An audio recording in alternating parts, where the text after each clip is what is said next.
Want to stay up to date on the biggest stories in pop culture and entertainment? Then be sure to check out the TMZ podcast. I'm Charlie Cotton from TMZ, the TV show, and every day I'll sit down with a member of our news team to give exclusive breakdowns of the day's most talked about headlines, stories we break, and the stories you care about.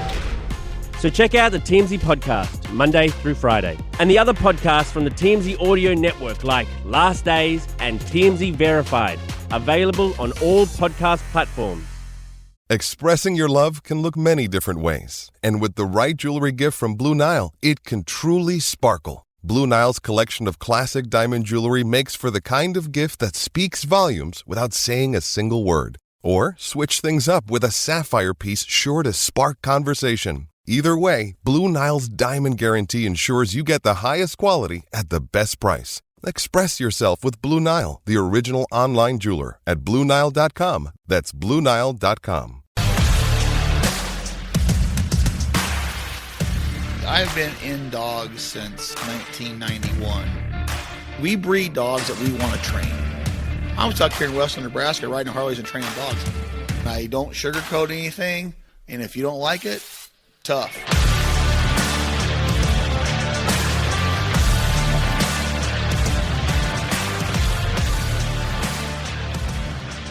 Hello, and thank you for joining me today. You are listening to the Flatlander Kennels podcast with Chris Jobman. My name is Elliott, and I'm just coming off an 8-day stay out at Flatlander with Chris, and we haven't really even had a chance to catch up and just kind of talk about really my week there. So we're going to do a little bit of that today and also answer some questions. But I got Chris here. How's it going, Chris? Hi, Elliott. How are you, buddy?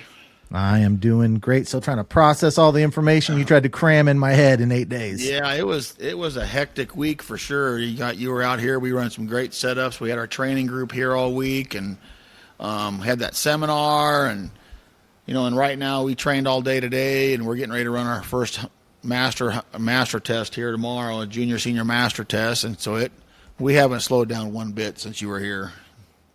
You guys never do seem to slow down. I had one night I was there, you're like, oh, I'm just, I'm going to finish this setup tomorrow. I'm exhausted. And I thought you were going to go relax. I talked to you the next day. You're like, yeah, I was working till 9:30. Yeah, we ran that big water setup that took a long time, and it was a ton of teaching, throw, rethrow, resend, a lot of stuff. And we never even finished it that day, but like I said, we came back that next day and finished it and kind of did some other things too, and that was a pretty good one. But we got a lot of stuff going on here. I'm going to do a real quick plug here. If anybody's looking for a really nice black lab puppy, I have an extremely nice litter on the ground right now. I got a few boys and a few girls looking for their forever homes. The sire is a 4-time Grand Retriever champion, Master National 4 Hall of Fame dog. Super, super nice, big, beautiful dog. And then the mama of the litter is an HRCH Master Hunter MNR, so she has 2 Master National passes. And the mom to this litter is actually Georgie's litter mate's sister named Linda. So anybody looking for a super, super nice dog, a puppy, they're ready to go home about July 11th or 12th, somewhere in there, give me a holler and we'll get after it. But that's going to be a really nice litter with lots of brains and marking ability. So. Anyway. I saw that one come across Facebook today. Yeah. And now, is that litter at your complex or is it somewhere else? No, it's actually in Texas at our friend's place, and then they will come up. I own the litter, but it's in Texas being raised down there, and then they will come up here to go to their forever homes unless somebody is down there that gets them, then they can pick them up down there. Right. Yeah. Awesome. So, but no, it was a good week. I hope you learned a lot. We did a lot of stuff that week. We did a lot of really complex stuff too. We did a lot of water work, a lot of cheaty work, a lot of technical work. It was pretty good stuff that week. It was. Well, you guys, the setups are very, very challenging for your dogs. And I see, your whole going through the seminar and everything I kind of see your philosophy behind everything. It was really, really fascinating. I mean, my son Elijah was with me, and we basically got to see how that operation worked for 8 days straight, and almost just felt like a part of the team being there with you guys. And it was There are so many moving parts and stuff going on out there. It's really, really impressive. And I think I told you this when I was out there. I think that that's one of the parts of your success is how well organized and how much you guys can accomplish in a single day is amazing. Yeah, we have a great staff and a lot of support staff. I mean, there's like 9 of us running around, so it's controlled chaos for sure. But we do get a lot done, and I'm going to tell you, Georgie was, when we first started that week, she was unbelievably vastly improved by the end of the week, and so were you as a handler. You both got really a lot better. Yeah, I really feel like, especially, well, some major things. Number one, slowing myself down, relining her up. Some things you taught me on breaking blinds into parts. There was just so much. I was writing a list before the podcast today of just all of the little takeaways that I was able to pick up from. Like, I thought I was only going to get like 3 days of training, and it ended up being 8 straight days with you just behind me telling me, I mean, just amazing. You're behind me saying now this, now that. And by the end, especially on blinds, I really felt like I was kind of getting, I mean, every now and then I'm a little slow on it, but I really have a much better understanding of when to hit the whistle and how to approach a blind that I never knew. Yeah, you got a lot better. And with Georgie, she's so fast that you have to be as fast. You know, you've got to, it's like shooting a shotgun. You know, run a blind retrieve with her. You have to lead her almost with the whistle and time that stuff because she's so fast. But she Right. did a good job of working on that cheaty stuff and figuring it out and rerunning it and rethrowing it. And everybody did pretty good on that. So after seeing her for 8 days straight, what would you look at her and say, okay, this dog's temperament is this, her weaknesses are this, and her strengths are this? What were some of your takeaways? Her strength, her major strength is her want to. She just wants to do it so bad that you can really train her. Any of those dogs that are really high drive, you can really train them. I guess some of her weaknesses are she's just young and inexperienced, and it's not really a weakness as it is so much you don't have the opportunity to train like that on the grounds like that with water like that. And when you have those grounds and somebody to teach you how to actually do it, because you can have all the greatest grounds in the world, but if you don't know how to use the grounds and what you're doing, it doesn't do you any good. Right. So it's really not a weakness as it is. She just doesn't have the opportunity to do it. One of the big things I noticed about her is, and with any dog, you've got to be able to line them up really good, especially on the technical stuff. You've got to point them in the right position, and she likes to move around a little bit and back up and come in sideways, and you know that mechanic stuff at the line is a big deal for her. I think that would really help you once you can get her lined up and get her settled in where she doesn't get like almost frustrated, you know, when she's trying to move around and you're trying to get her lined up. You know, I didn't thought about this, but her frustration about that lining during the week really subsided. And I wonder, you had me switch my feet where I had my right, I lined her on my right side, and I had my right foot forward. And so as I was trying to line her, I was kind of blocking her ability to line. And when you switched that, I was working her today, and I'm just noticing how much easier it is to reline her now that I just did that simple thing of switching my feet. Yeah, I mean, I see a lot of people do that. If they have if they have a left heeling dog, a lot of the people put their left leg forward and they like slap their leg, you know, to get them pull over. Well, they won't come over. So a lot of those dogs almost are leaning away from their handler to start out with because their leg is blocking them like she was. So if you pull like that, if you're left-sided heeling dog, you pull that left leg back, kind of back by their hip, and you back up a little bit and kind of get out of their way, and then they can move left and right with their shoulders. You get out of their way, and they can move a little bit, and then you can step up on them if you need to pull them, push them to the left. You can back up if you need to pull them to the right. And I see a lot of people, for some reason, they put their left leg forward or their right leg forward, right heeling dog, and it blocks them.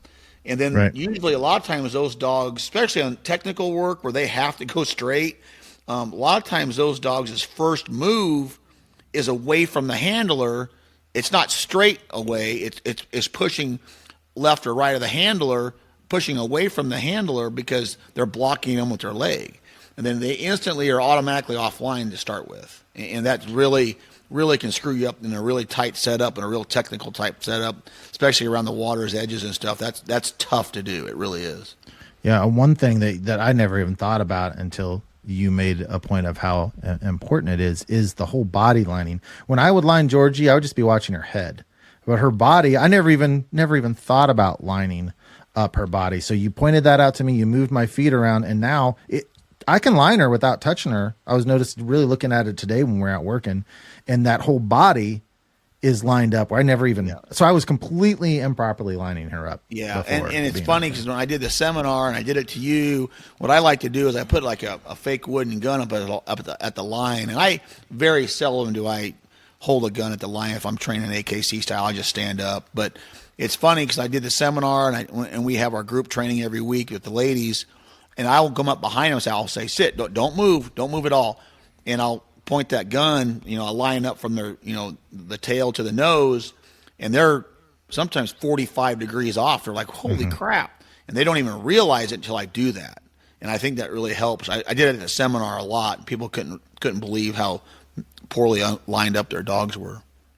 Yeah, it makes an amazing difference. I mean, she's already lining things a lot just from that one little thing of even if I had to grab her collar just to make sure her body is from her tail clear to her nose is lined up. And it's just, I'd never even thought about that. And it makes such a huge difference. Yeah. But we're going to talk about this a little bit here, everybody. And then we're going to talk about the seminar just a little bit. And then I'm going to do a question and answer thing tonight. And that's going to be the podcast. And then our next podcast, we will start breaking down the flow chart that we use at the kennel to build our dogs. So tonight we're not going to try to talk too long on all this stuff, but we are going to answer some questions and talk about the seminar and talk about the week. And we have some exciting news coming up. Elliott's developing some exciting news. I don't know if we want to tell everybody yet or not, but there's some exciting stuff coming out. Yeah, we've got all sorts of ideas, and we can talk about whatever we want, because I was taking video the whole week. I mean, I can't even tell you how many hours worth of video. That's all I've been doing this whole week is staring at video. I'll tell you what, I've stared at your face through a camera more time than I ever thought I would. But you poor guy. But we are going to have a lot of really, really cool videos coming out. We're going to do some of Chris's training setups where we've got 2 cameras going and we show exactly what concepts he's trying to teach and how the dogs are running. And he's mic'd up so you're hearing his coaching, and we just have lots of cool stuff that's coming out. So if you're not on the podcast group yet, Flatlander Kennels podcast with Chris Jobman on Facebook, that is a fantastic way to get anything that we announce is going to be announced there. I mean, we'll talk about it here on the podcast, but if you want to make sure you're getting all the announcements and seeing videos that I make from all of our time together, make sure that you connect with us on the Facebook group. There's some exciting stuff that you'll be able to watch on TV coming out one of these days. Yeah, because I mean, it's just to be able to video Chris and have him mic'd up and see his thought process through it is incredible. And one thing I really, well, first of all, let me just say to everyone, you made a comment that some people you have heard in the past that say you're too hard on dogs, right? That's the rumor, but it's just a rumor. Absolutely false. I sat there and watched you work with dog after dog after dog, and I'm an amateur trainer that's a little sensitive, just to let you know about pressure on dogs. Not one time did I ever even go, oh my gosh, that was harsh. Not a single time. You are so respectful to dogs. If a dog is soft, you don't give it any pressure. If a dog's a little tougher, you may get a little more, but whoever it was that made the comment you're too hard on dogs has never actually been around and see you. Yeah. Well, absolutely false. Just, that's what a good trainer will do. They'll train the dog right in front of them. They won't train the dog they just trained, or they won't train the dog coming up. They train the dog that they're standing next to. And some dogs need a little more teaching, a little more pom-poms and hurrah. And some dogs need a little bit more pressure. They're just all very different. And as a trainer and a handler, whether you're an amateur or pro, if you can't adjust to the dog, then you're not doing them justice. You're not doing it right, the right way to do it. You have to, adjust to each individual dog, and it can get frustrating sometimes. I'm just telling you, back when I was younger, I didn't quite have as much patience, but now that I'm older and been around forever, but I think it's just kind of a maturity, experience, age thing, and you just got to, train the dog in front of you and not try to make something that it's not. And if you have to rethrow and pom-poms a little bit, then that's what you do to make them work. Because attitude is everything. If they don't have a good attitude coming into it and they're already mentally wiped out, you've already lost. I mean, you have 100% lost. And I see a lot of amateurs that are in our group. Everybody's like, did you nick them? Did you get on them? I'm like, no. I would have. I'm like, why? And it's funny because everybody seems to want to go to pressure right away before teaching. Teaching comes first and then pressure. Yeah, that's another huge takeaway, because I've been continuing training with Georgie. I've got a huge public lake property with lots of fields. They don't care if you do setups out there. And my setups now, after watching you for 8 days, are actually purposeful. Where before I just go out there, all right, throw these things around.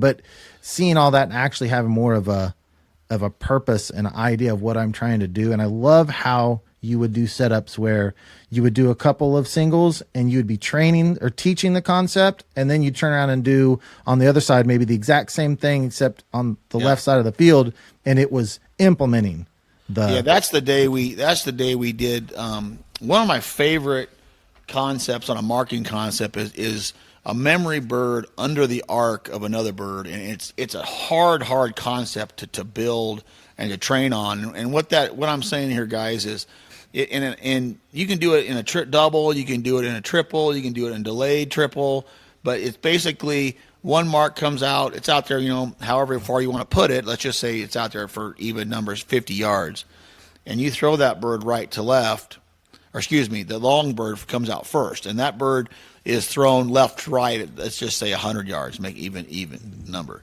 And then the short mark comes out right to left, and you pick up that short mark, and then you got to drive for the memory bird under the arc of the short mark. And that's one of my favorite ones to do. I hate seeing it in a test because it's so hard, but I like to do that in training just because it's fun to watch the dogs learn. And that day they're talking about, what we did was on the right side of the marking setup, we broke it down as singles. So what we did, we threw the short bird out first as a single, and we picked it up, and then we did a bird in the mouth, and then we threw the long mark out left to right, and then you took the bird out of the mouth and you ran under the arc of this first single you picked up, just all singles. And then we turned to the left side of the marking setup, and we put it together as a double, different holding blinds, different look. The right side was like, let's just say 3 o'clock, and the left side's over at 10 o'clock. And then we threw the long bird out first, followed by the short bird, picked up the short bird, and then drove under the arc of the long bird to get to the long bird. So we taught it on the right and then ran it on the left, and it was really good because, you had the throwers out there, and if a dog got confused, they can step out and hey, and then the dog is like, oh, yeah, that's right, and then you just drove them underneath. And we like to do those things. I like to do that with hip pockets and flower pots and, all them marking concepts. Yeah, it was really, really neat to see.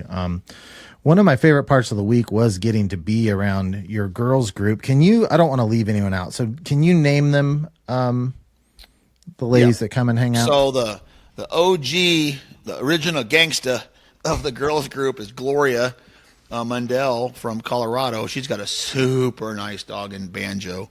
I'm going to steal that dog one of these days. He's wonderful.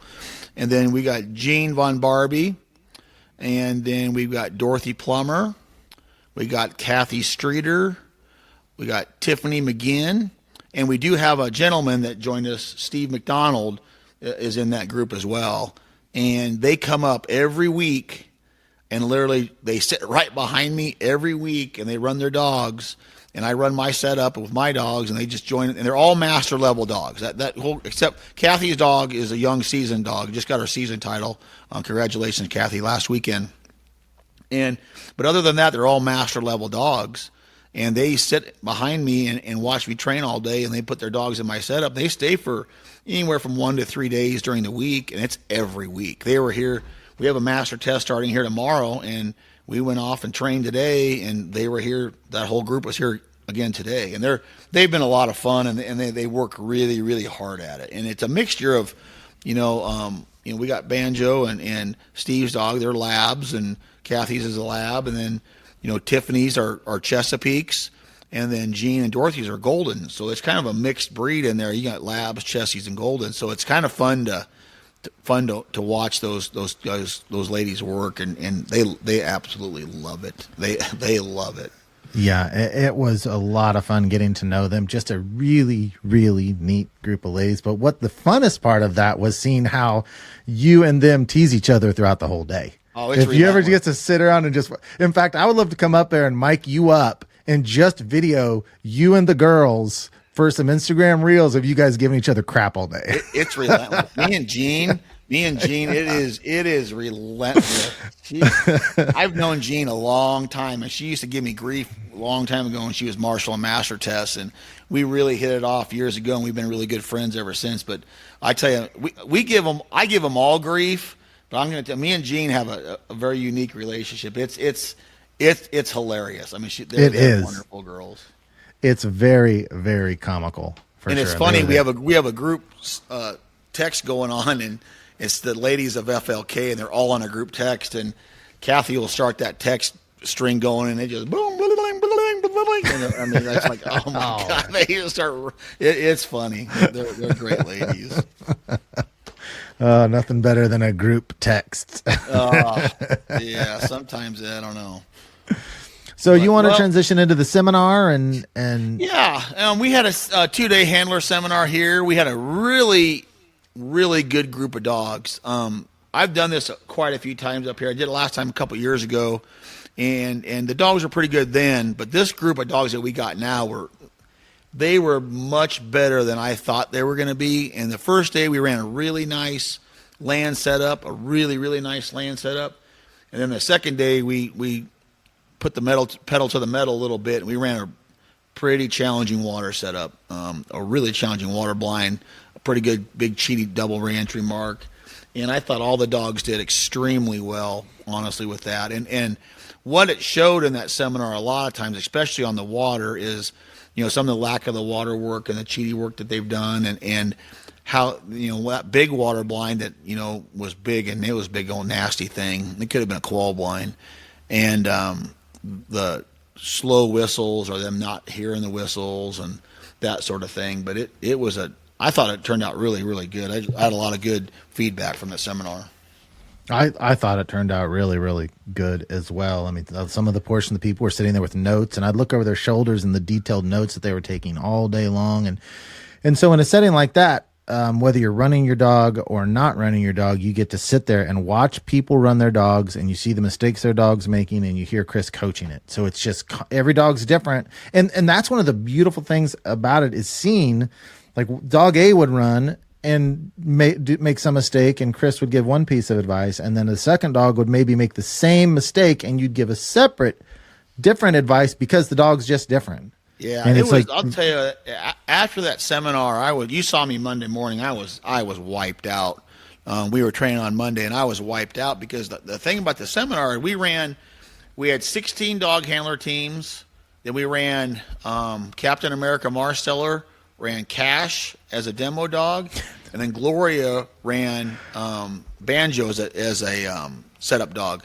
So we ran 2 demo dogs, and then we ran the seminar dogs. And I'll tell you what, we had probably 30 people there, or a little bit more. It was a great turnout, and I was wiped out, because the thing about it is, if they were like all of our dogs that were built how we build them, it's kind of easy to do those dogs and figure them out, and to rethrow this, we'll resend, we know those dogs really well, and it's easy to figure out. But when you've got 16, 18 different dogs, different handlers built a different way that you've never seen, that I've never seen. I've never been. You've got to identify their needs on the fly. And then some dogs we re-threw stuff. Some dogs we walked up. We did all kinds of different things with different dogs. And sometimes we threw a white ATB as a target in the water. And it was really difficult to adjust to every single dog, so that dog could get something out of it and learn something. I was wiped out, but I think it turned out really good. Yeah, I'm such a black and white thinker. And that when I have rules, I want rules that apply. Okay, in this situation, you always do this. In that situation, you always do that. And I'm just learning more and more with dog training. You have to be flexible, and it's in flow. You got to be able to live in the gray area, because it's not always black and white. But the handlers did a really nice job. There was some really, really nice dogs there. One of the nicest dogs is coming in for training. Big yellow male, he's coming in. He was really, really polished, and I'm not polished, but he's a beast of a dog. He's a nice dog, but it was very interesting, and it's funny because everybody wanted to run their dog at the seminar, and I always tell people, I say, you'll probably learn more not running a dog than you would just sitting there asking questions and be able to watch, because the problem with running a dog is you got to go to the truck, you got to get them ready, then you get nervous, and then you're in a holding blind, and you miss some stuff trying to worry about your dog, where I think a lot of people would benefit by not running a dog, to be quite honest with you.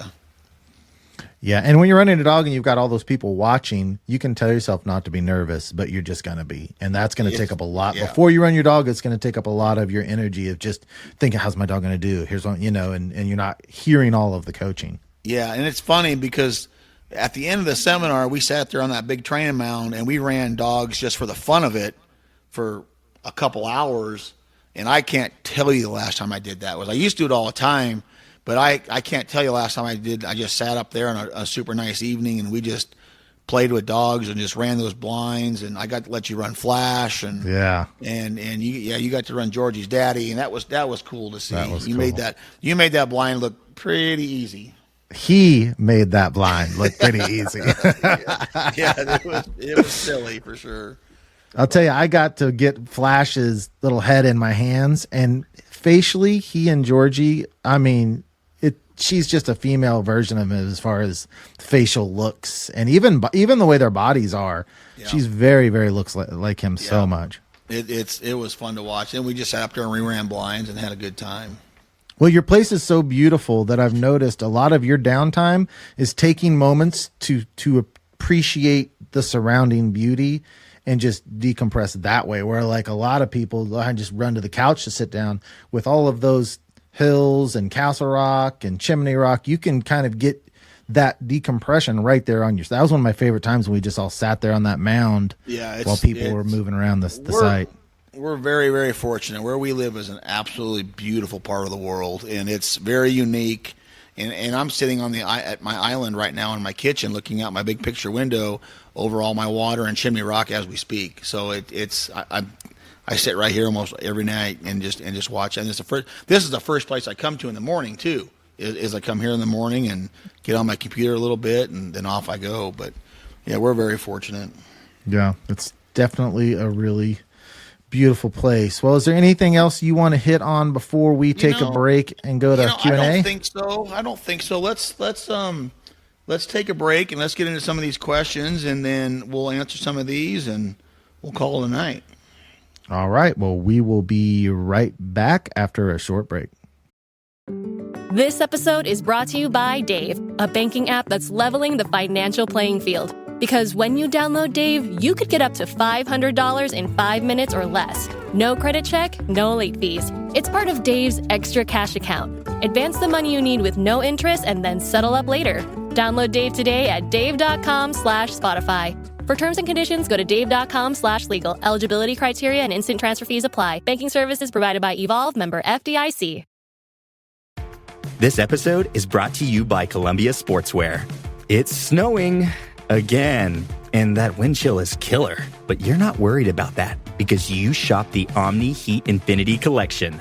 It's warmth perfected with tiny gold dots that reflect your body heat inside and protect you from the cold outside. No snow or chilly temps can stop you now. Go out anyway. Shop the Omni Heat Infinity Collection now at Columbia.com/infinity.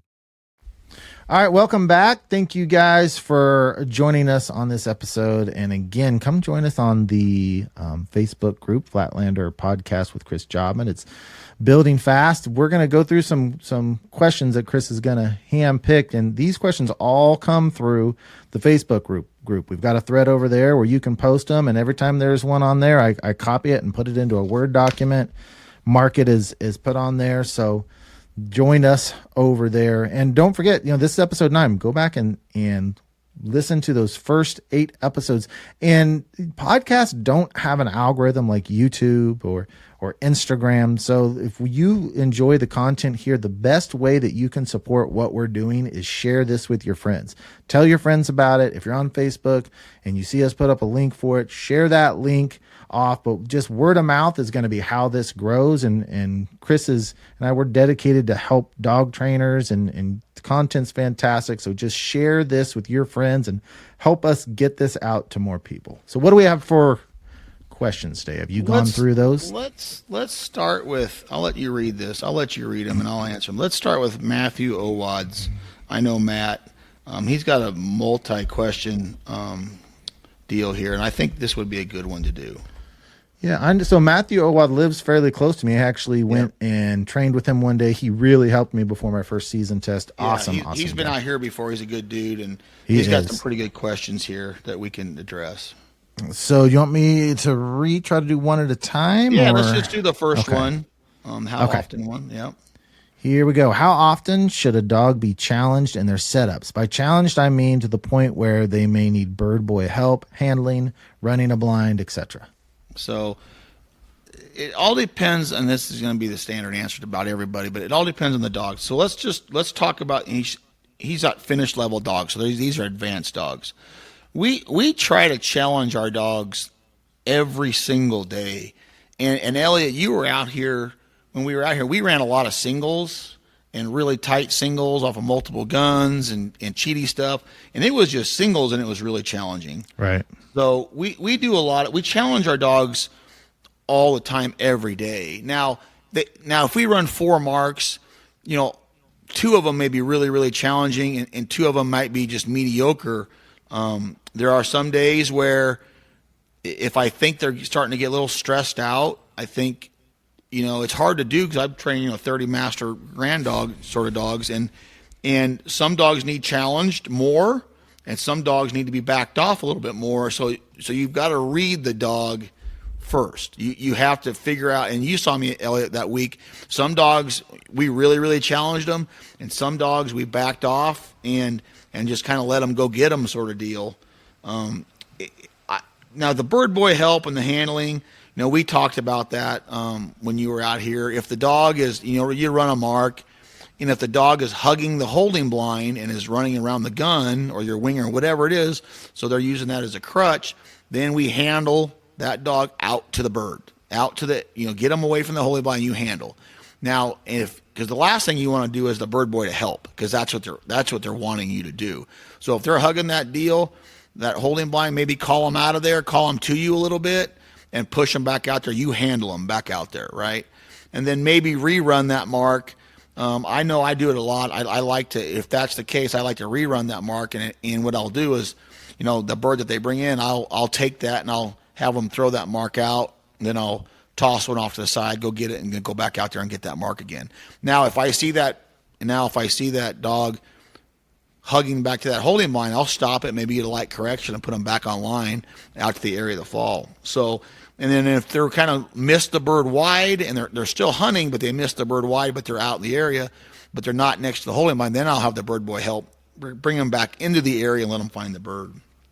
But it all really honestly depends on what you're working for. But we challenge them every single day. Like we ran a setup today, and it was funny. We ran a setup today. It was our freshly hayed field, not much cover, and with a flyer and a couple marks and 2 blinds. And our amateur group that was here, they're like, oh, we're just going to run out here. I'm like, oh yeah. And I tell you what, it ate dogs alive today, and it didn't look like anything at all. But we just, we put birds where they didn't want to go. What about it was getting the dogs? Well, what we did today, we did a walk up. And then it's hard to explain. But on the left hand side of the field, we threw a walk up bird left to right, angle back, real steep, and then right, basically in line with that, was a flyer shot left to right. So they were throwing the walk up bird. Let's just say the walk up bird was at 9 o'clock. And they were throwing like up to 11 o'clock. And then at 12 o'clock was the flyer station throwing left to right flat. And then we would know off the flyer and run a blind right outside the flyer on the backside of a gun, which was our third mark. And then we come back, try to punch in for that little short bird that was, you almost had to run at the flyer holding blind and then punch out and get the flyer. And a lot of those dogs wanted to just peel off that short bird and go get that flyer. And then we picked up those 2 marks. Then we went to the long bird, and we threw that right to left. That was like at 2 o'clock, throwing back to 12 o'clock, but longer than the flyer. So they had to run next to the old flyer, all the feathers and stuff, to punch out for that long bird. Then we had to run a blind under the arc of the flyer. And it was all you wanted to do. I'm telling you, it was a tough one. And it was basically, it wasn't singles, but it was basically singles, a little double and run a blind. There wasn't much cover, and sometimes you can see the bird laying out there, and the dog still couldn't. They just went the wrong place. Right.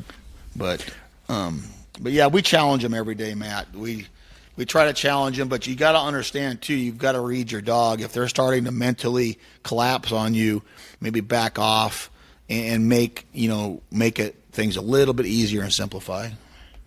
It's kind of a good segue into his next question. If a dog has an off day and the wheels just start falling off, do you have a way to get them a win and back on the truck so they go up happy?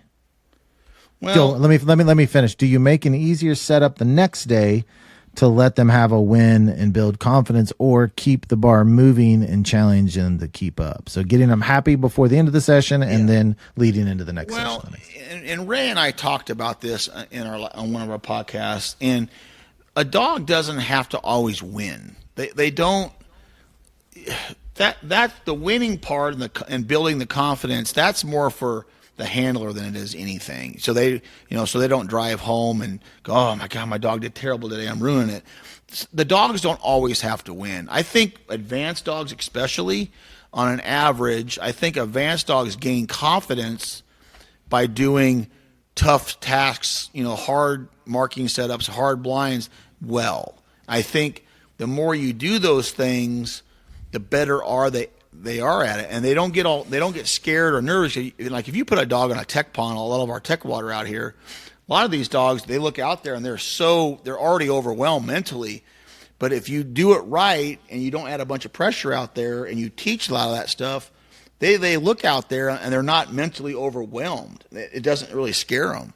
So I think putting the dogs up, happy or win, I think some dogs don't need that, and some dogs maybe need that, but I think dogs learn and they gain confidence by doing something really hard and learning how to do it well, and they're not always going to win, if that makes sense to everybody. Right. But there are some dogs that just need a win. You see them starting to crumple and things are hard for them mentally, and they do need to win, but they also, some of those dogs on, like say, a really hard marking setup, they may go out there and let's just say there's a bunch of dogs pinning a mark and they're just pounding that mark. And then you've got the little bit weaker advanced dogs are going out there and they're hunting for that bird, and they put on a really good hunt where, all the other dogs are pinning it, but they put on a really good hunt and then they find the bird. That's a huge win for them because, yeah, they didn't pin it, but they stayed in there and they made really good educated decisions.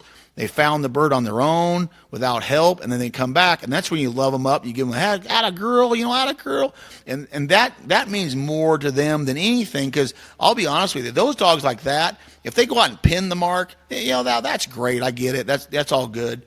But those dogs there, if they can go out and dig that bird out and really stay in there and work hard at it and then find it, that's a bigger win, I think, and teaches them more than just going out and stepping on that thing. So I think, the putting the dogs up happy and that sort of thing is that's more for us, I think, a little bit than it is for them, because they've got to learn how to do really hard tasks well. Right. If that makes sense. Yep. So let's move on to his last question here. If a dog struggles on a concept during a setup, how long before you revisit that concept to challenge the dog again? How do you determine if they need remedial training on that concept or if it's something you're prepared to address in the next setup? Well, so let's just talk. We did that under the arc mark, right? We did that, and some dogs didn't do it perfect, and some dogs killed it. And if you see a dog struggling like that, you can just really, really simplify the whole thing. And you can do it the next day, You can do it that afternoon. I mean, you can just start working on it, but I wouldn't do it in the same spot. I would move someplace else and do it. But, you know, if your dog struggles at down the shore water blinds, you need to run down the shore water blinds, period. I mean, if your dog struggles on and off points, you need to run on and off points. And that may be something that you do every day with them. Maybe you go out and you run, you know, I call them therapy marks, or go run some singles off of multiple guns on land, and then end the day with a down the shore water blind, or start the day with a down the shore water blind, and you know it's going to be difficult on them, then end the day with therapy marks. Just singles where they can run and go get them, but put something to them. Make it like a singles off a multiple gun, like an ABCD drill, and do that. And we did that, Elliott, when you were out here. We just ran singles on an ABCD drill, and it was eating them up. I mean, right. All that the training group, it ate them up. Mm-hmm. So I guess if they struggle, you really need to work on it a lot, and then simplify it. So if they struggle on a longer down the shore water blind, run a simple, shorter down the shore water blind, and then move to a different pond and run a longer one and build on your concept. All right. Well, that concludes Matt Owad's questions. What do we got next? Who do you want to hit? Let's talk about Adam Klatz here. All right. Can you put a schematic of the way you teach the angle backs? So, I do a thing called spin drill. We do spin drill and we do pattern blind lining and casting. A spin drill basically looks like three-handed casting, where the dog is sitting at three-handed casting, the dog is sitting at pitcher's mound, and you've got, let's just say for ease of how to do this, you got third base, second base, and first base. Well, what ends up on your angle backs is you can do a couple different ways. You can do the Y drill too, but the spin drill, we call it, is where you put the dog at the pitcher's mound, and you have bumpers at 10 o'clock, 12 o'clock, and 2 o'clock, and you teach it's hard to explain this. We'll get into this more when we do our flow chart. But you give a right angle back to 2 o'clock, then you give a left angle back to 10 o'clock, and then eventually you put it together where you can give a right straight back to 12 o'clock, a left angle to 10 o'clock, a right angle to 2 o'clock, a left straight back to 12 o'clock, and then a right angle to 2 o'clock, then a left angle to 10 o'clock, and you use white bumpers that the dogs can see, and so you start teaching those angle backs like that. And what ends up happening is you put it together, though. You put the 10 o'clock pile out and the 12 o'clock pile out, and you do right straight backs to 12 o'clock. Now, the 2 o'clock pile is not out. You do a right straight back to 12 o'clock, a left angle to 10 o'clock, right back to 12 o'clock, an angle to 10 o'clock, and you switch it up. You put, you got your 12 o'clock pile and your 2 o'clock pile, and you do the same thing, left back to 12, right angle to 2. And then, because then when they turn that way to the left, they don't see the 10 o'clock pile or the 2 o'clock pile. Then when they get good at it, you can put all three piles out, and when you give a right straight back, they know to go straight back instead of running to the bumpers at 2 o'clock. That's how we teach angles. Or you can do the Y drill. You start at 6 o'clock, and you have bumpers at 10 o'clock, and you have bumpers at 2 o'clock, and you basically run from 6 o'clock to the middle of the clock. So you stop them, give them a right angle to 2 o'clock, and then you do it again, stop them, left angle to 10 o'clock. There's a bunch of different ways to do it. We do it in pattern blind lining and casting as well, and we'll get into that in the flow chart. But there's a bunch of ways to do it, honestly. And there's some people, they do it in the tee. They do it in the tee when they're getting run down with a tee. They do the side piles as angles. There's a lot of different ways of doing it. All right. Who do you want next? He wanted to know the distance. I'm looking at it now. He talked about the three piles. I want to know the distances of the piles, or like the Y or something. The distances of the piles on like our spin drill are close. Like 10 yards for maybe the 12 o'clock pile, 10 yards for the 2 o'clock, and 10 yards for the 10 o'clock. They're not far at all. And when I teach this, I usually have a long tagline on them, so that if I give a right angle, a right straight back, and they try to run to 2 o'clock, I can stop them, call them in, and do that. So they're a little bit spread out, but they're not very far, and it's really enticing to go the wrong way. So, all right, let's do Harley Metz's question. Okay, yeah. How do you decide to wash out a dog? What are the main factors? That's the $1 million question, right? So as a pro trainer, if I know there's a lot of field trialers out there that, hey, this dog is not going to get me another one, because they're looking for a very specific animal to run field trials. That's a very, very specific small niche of the world. We're here to build gun dogs, hunt test dogs, that sort of thing. And I'm going to tell you, if we washed out a dog every time it struggled or it went through a low spot in its life and it was struggling during training, we would have lost a lot of really good dogs out there. And for instance, there's a dog named Toby, years and years ago, and Dennis will listen to this, but his dog name was Toby. And when he brought Toby to the kennel, we threw like 20-yard little bird, and this dog could care less about a bird, could absolutely care less. Didn't retrieve, didn't want to do it, could care less. But we kept going, and it got better, and he was starting to get better and starting to retrieve and liking to do it. And Dennis and I were talking through this dog's whole process. Hey, what are we going to do? Going to wash him out? I'm like, I don't think so. I think he's going to be fine. Let's keep going. If you got the patience, I got the time, so let's just see what happens. And we just kept going and going and going. And the funny thing about Toby, he ended up being a HRCH master hunter. I ran him in the Grand, and he broke in the 5th series of the Grand because Dennis pheasant hunted him and let him break. But that dog made it all the way to the 5th series of the Grand, and I guarantee you if we'd have kept doing it, he'd have got his Grand title.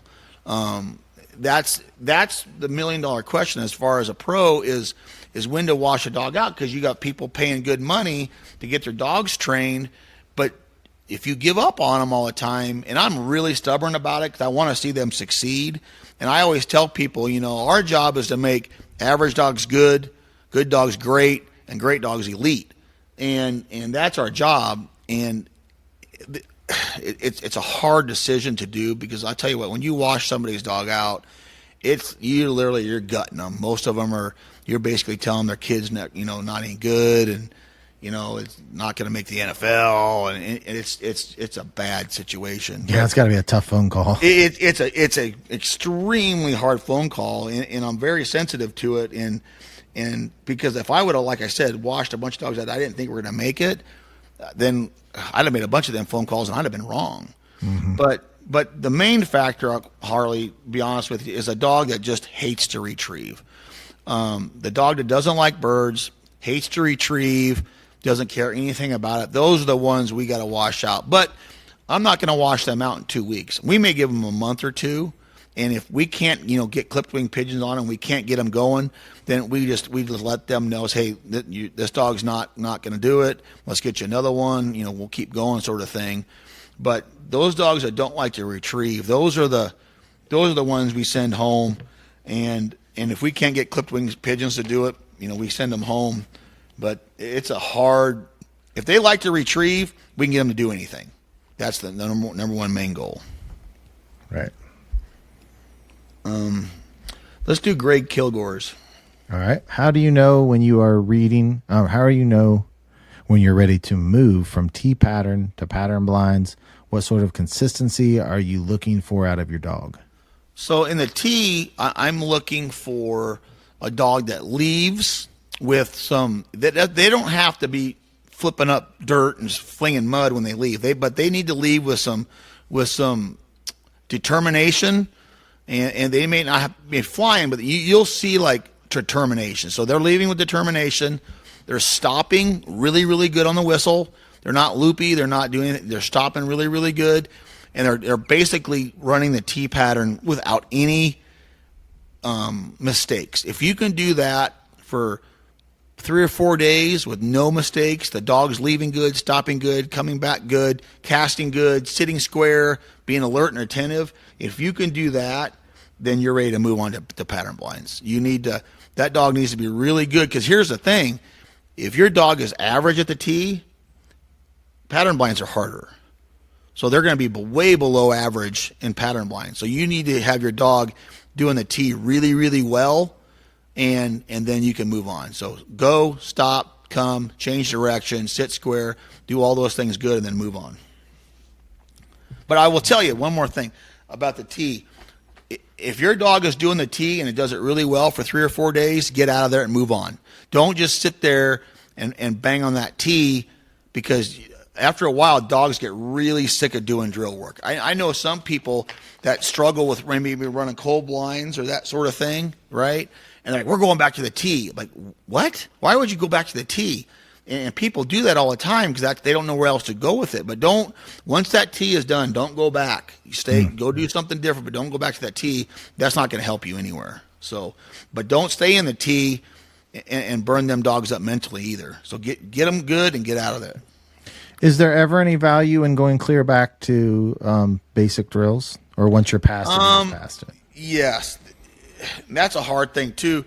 It's hard to, if you have a dog that's struggling with like big loopy sits or something, or leaving on a blind or something like that, it doesn't hurt you at all to maybe go back to force to pile if it's not leaving very well, and revisit. Hey, listen, Nick, heel forward, resend, you've got to leave. And then if you have a dog with a big loopy sit, it does absolutely no harm to go back to maybe sit to pile where the dog sees the bumpers laying in the field, and then you revisit the sit so that dog sits more crisp. Break it down, simplify it, and then move back out into patterns or something like that. But you just, if your dog struggles at sit, go work on sit, back in the basic yard. If your dog struggles on leaving, work on leaving. If your dog struggles with treading water, go back to the swim by pond and work on treading water. And then once they get that, move on and go to in the pattern blinds or something. Gotcha. All right, who do you want to do next? Let's do Josh Schwab. All right, let's see. Josh Schwab. He said he's all caught up on the episodes. Question for the podcast. If your end goal was to have a GR, HRCH, MHQAA dog, how would you go about campaigning that dog? I don't even know what that means. So this is going to be a good informative question for me. So your end goal was a Grand Hunter Retriever champion, Master Hunter, qualified all age, right? So, and then you might as well just throw in MNH on there as Master National Hunter as well. And how do you go about campaigning that dog? And I always tell this to my clients. I am a nut job about this. I hate running dogs that aren't ready to run tests. I don't care if they miss a mark here and there or run a bad blind here and there, but if their line manners are terrible, they're creeping around, they're making noise, they're doing all these things, I don't like to run those dogs at all. Just because they can physically do all the work, they're mentally not ready. And Chris, what does campaigning the dog mean? Campaigning I'm not is like a understanding. career. So you want all those titles on your dog. So how do you go about campaigning? Where do you decide to campaign? How often do you decide to run? What level do you start at? Okay. Which direction do you go first, and what level do you take? Yeah. And I always try to tell my people is we're looking to build a dog and I always tell my clients, we want to build your dog so that we can have a career. I'm not looking, and you're not looking for something that's in 2 years, 3 years old that's retired. We're looking for a dog that can run until they're 8, 9, 10, 11 years old. In order to do that, you really have to manage their career. And as a trainer and a handler with multiple dogs like we have, and multiple dogs that have great careers, I have to be the guy that sometimes tells a client, say, no, we're not running them this weekend. They need some time off. We just need to train. And a lot of people are like, let's go, and that's literally the worst thing that you can do.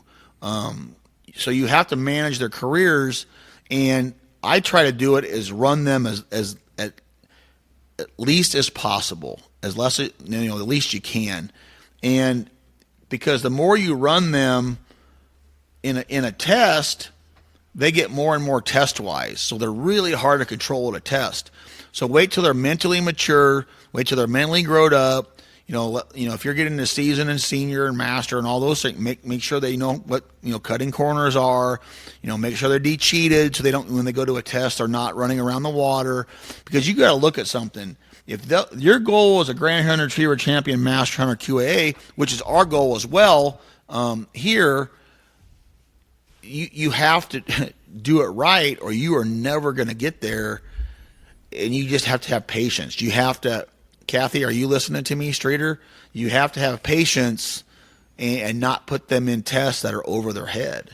And you have to let them grow up and mature and their training catch up and that sort of thing. You just have to let them grow and mature and go, and you got to know when to pull them out, put them back in, those sort of things. It's a hard thing to do because as trainers, a lot of the owners are like, go, go, go, and you got to back them off. And then a lot of the amateurs are like, hey, my buddy's doing it, so hey, I'm going to give it a try. Let's go, go, go. And the next thing you know, yeah, you might have went out and got an HRCH Master Hunter, but that's all you built because you went too fast, and that's all you're ever going to have is an HRCH Master Hunter, when if you'd have done it right, you could have had all of it. But you went too fast, and now they're uncontrollable, and you'll never get to that elite status like I was telling you about. We're here to make great dogs elite, and a great dog and a good dog, there's not much difference between a good dog and a great dog, but an elite dog, there's a big difference, and you can see it at weekend tests. And those dogs' careers have been managed right and developed properly. That's why they have a minor league system in the baseball. They let them grow up, and then they go into the big league. So we have to do the same thing with these dogs. So let's do Landon Poplin's, one of his questions. It would be the second one about, I love to hear your guys' opinions about versatile breeds. All right. Landon says, I'd love to hear your guys' opinions on versatile breeds, entertaining the sport, and have you trained any of the finished master or maybe even the grand MN level? If so, how different were they from labs, and what's a golden nugget you've learned from training one of those breeds? I've never trained a versatile breed. A versatile breed would be like a Drothar, like I believe Landon has a Drothar. I believe his dog went to the 5th series of the Upland, the last Grand, which is the first one to ever do it. It's almost unheard of, so congratulations on that. I've never trained a versatile breed, whether it be a Drothar or short hair, into those levels. But I have trained quite a few of them over my career. And the fastest dog I ever force fetched my entire life was a German wire hair named Dixie.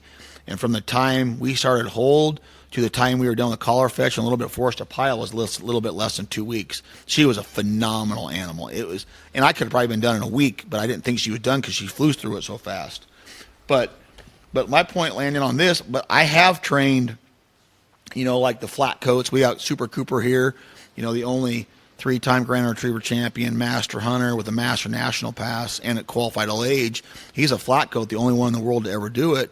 And we've trained a pile of Goldens. So the flat coats, and I know they're a little bit different than a versatile breed, but I think, training some of the Goldens, some of the flat coats, even the Chesapeakes and the versatile breeds, I think it's almost, the same sort of philosophy and highway you're going to go down, in which is a ton of patience. I'm talking a ton, because let's face it, a versatile breed, that's why there's never been one in the 5th series besides yours. So they're a very, very different animal. Now, they can probably do the same program, but you're going to have to tweak it a little bit like we do the flat coats or, the golds or even the British labs out there. You're going to have to tweak that, how you deliver the program to them.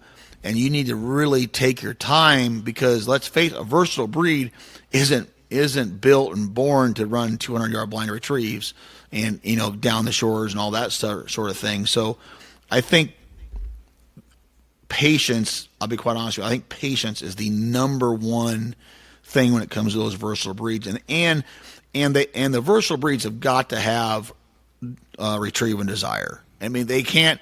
And when I say retrieve and desire, I'm not talking about fun bumpers in the water and they love to run fun bumpers. I'm talking when it's a tough mark and, it's a corner cutter and they've been corrected and you rethrow it and they keep going and they don't back down from a challenge. That's retrieving desire. It's not fun bumpers from your side. The retrieving desire is when it's tough to get and they don't quit.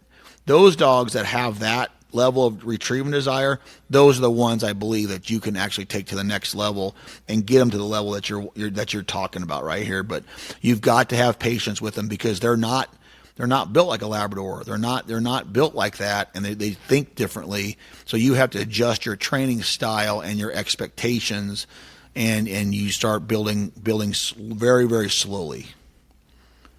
So, all right. Let's do one more. One more, and then I'll do my quick one, and then we're good. Yeah. So let's do Shane Oldberg's very first question. You can jump in here too, Elliott. All right, Sean Oldberg, how to pick a trainer, proper vetting and what to look for, good and bad, possible red flags, warning signs. Yeah, that's a good one. And how to pick a trainer is, I would first of all look at the facilities that they have, and let's face it. If you're a trainer and you're a part-time trainer, which I mean you have a full-time job and you're trying to train 10, 15 dogs on the side, that's going to be really hard to do. I know people that do it, because that's how I started bazillion years ago. That's how I did it. But I would probably pick somebody full-time. That's all they do every day. I would go look at their facilities, make sure they're clean. Number one, the dogs are safe, they're out of the weather. I would look at their equipment, make sure they have the right equipment. Trucks and trailers and four-wheelers and wingers, if they don't have bird boys, they have to have the right equipment to do it. I would look at, go watch them train for a day, and I would watch the dogs, train. And if, there's going to be a couple dogs in there that are a little slinky and a little bit weird. That's just how some dogs are born. But if every one of their dogs looks like that, that's a red flag. If a 1 or 2 out of 30, that's not a big deal, because those are just those dogs. But if every one of them look like that, that's a huge red flag to me. I also think, as a pro trainer, look at how a pro trainer's dogs run blind retrieves. Look at how they run land blinds, and look at how they run water blinds. I'm not talking about speed. I'm not talking about them flying around. I'm talking, does a dog leave? Does it stop? Does it change direction? Does it accept and fight all the factors? Does it cast really well? Because blind retrieves are not like marking. A lot of these dogs are born good markers, or even average markers, but they want to go get the bird. And blind retrieves are 100% trained responses, 100%. So go to a hunt test, watch trainers run blind retrieves, and if their dogs are running really good blinds, land and water, he's probably a pretty good dog trainer, because those are 100% trained responses, right? And you also can tell, too, and I've said this 100 times, there's 2 types of dog trainers out there. The ones that the dog is running to the bird because it wants the bird, and the ones that are running away from you. And if they're running dogs and those dogs look like they're running away from the trainer instead of running to the bird, that's a huge red flag to me as well. And if they don't have sunburns and huge bad tan lines, and they look like they sat in the weather all day long, be careful of those guys too, because are they really out working every day and all day long? So, and then you also have to look at the amount of dogs that they have at their kennel and the amount of staff that they have. So if you go to a pro trainer and they've got, let's just say 50 dogs, and it's them and one other person, that's going to be really tough to do, because who's throwing birds, who's cleaning kennels, who's loading dogs, who's doing this. Like here we have 9 people. We have a staff of 9. And and Elliott was here. It's chaos, but that's what it takes with the amount of dogs that we have. And we owe it to the clients who are paying the bill to give their dog the opportunity to train all day and train hard. So you need to look at facilities, look at the dogs, and look at, and what are they feeding? How do the dogs physically look? Are they on the skinny side? I would rather see dogs a little bit on the skinny side than a little bit on the fat side, because it means to me if they're a little bit on the fat side, they're not getting worked as much. They're either getting way overfed or they're not getting worked as much. A dog's a little bit on the skinnier side, but runs well and is healthy, that means that dog's getting worked. So there's a lot of factors that go into it. And do your homework before picking a trainer, and go visit them, talk to them on the phone. Maybe ask other people. Go to a hunt test and just watch them. Like if you get on Entry Express and you see a bunch of trainers on Entry Express that are running a master test, go watch them, and they can tell you a lot there. So now don't think they're going to come up and talk to you and be buddy because I'm not that guy at a hunt test. I'm there to pass dogs, but obviously be polite and professional. But if you're looking at kissing babies and shaking hands, a lot of those trainers are very, very busy and they're paid to pass dogs. So once the day is over, approach those guys, but don't get into them when they're trying to run dogs. All right, so let's finish off with a real quick question I've got. So the last 2 days, yesterday, I've been kind of trying to set up some things that emulate things that we did out there when I was with you. So we were doing Under the Arc yesterday, where I was trying to teach the concept on the left with singles and on the right do the doubles. And then today we were working on cheating singles. And both days she was struggling a little bit on the concepts, and I wasn't being real harsh with her, but she no-go'd me twice yesterday and once today. And she's never done that before. And I know you talked about that during the week. My thought is that she's just getting a little confused on what I want her to do, and she's not wanting to make mistakes. So she's hesitating. She goes about 2 yards, turns around, looks at me. I bring her back and I send her and she goes, but I've just never had her do that before. Yeah. And that's exactly what's happening. She's trying to figure it out. Now Georgie's been running, let's just face it, she's been running real free and go get them, not a ton of control. You've done a good job with her, but now you're amping up the control. You're asking more things, from her to do it right, and that's exactly what she's doing. She's a little bit overthinking these things, and she doesn't want to make a mistake, and you probably stopped and called her back, and you've done those things, and now she's a little bit confused, and she's like, I don't know what you want me to do, but I want to do this, but it may be wrong. So that's all that's happening. So maybe you need to break it down just a little bit more and simplify just a little bit more. How far were you doing those marks at? The marks were probably 50 and 125. Yeah. So maybe. It's nothing at all to do 25 and 75.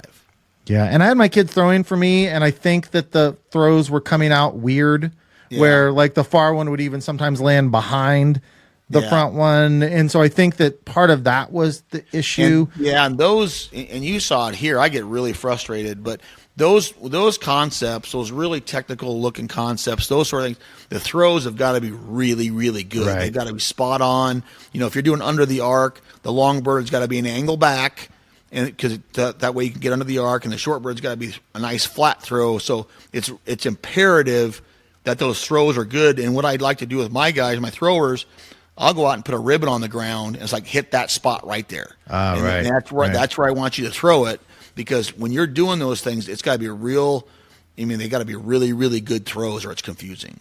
Yeah, and she had no issue with under the arc stuff at your place. Had none. Yeah. She breezed through. Yeah, much different. Yeah. So I think it was just the throws. On the cheating single, she was entering the water at the right spot, but then she was immediately cutting to the left and hugging it, which made her line loopy. She was staying in the water, but it was loopy. And maybe I was being too strict on her, but I'm just tired of, I want that straight line. But she was entering at the right spot.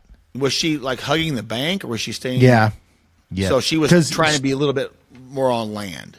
Once she got into the water, she's like, all right, I'm entered right, but now I'm going to still cheat while I'm in the water a little bit. So that's where you need to, with the second she makes up her mind to do that, don't let her get over there, but the second she makes up her mind to do that, stop her, maybe give her, cast her back on line and show her where you want her to go in the water. And then if she keeps trying to do it, then you can stop her, give her a light correction, and then show her the way that you want more water, and then repeat it. Yeah, well, it sounds like I handled it. That's pretty much exactly how I handled it. Now, Can I do that intermittent nicking thing while they're in the water if they're hugging the shore? Yes. A little too close? Yeah. Okay. You can. All right, well, yeah, for sure. So that makes me feel good that I'd kind of diagnosed it the right way and kind of handled it the right way. So good. Well, you're learning something. Yeah, I'm getting there. Good. All right. Well, call it a night, huh? Yeah, thank you for being on here and answering those questions for everyone. Again, the place where you guys can submit the questions is the Facebook group, and we just ask that when these episodes come out, share them with your friends, share them on Facebook, spread the word. So yeah, we'll be back again in 2 weeks with the next episode, so be ready for that. All right. Thank you, Elliott. Thank you, everybody, for listening. See everybody at the line. Take that aim. Gotta strike this chord with the humble hearts. I'm bearing heavy chains and blue collar scars. Inevitably, they're gonna get their way. If it don't take that fight, take it to the grave.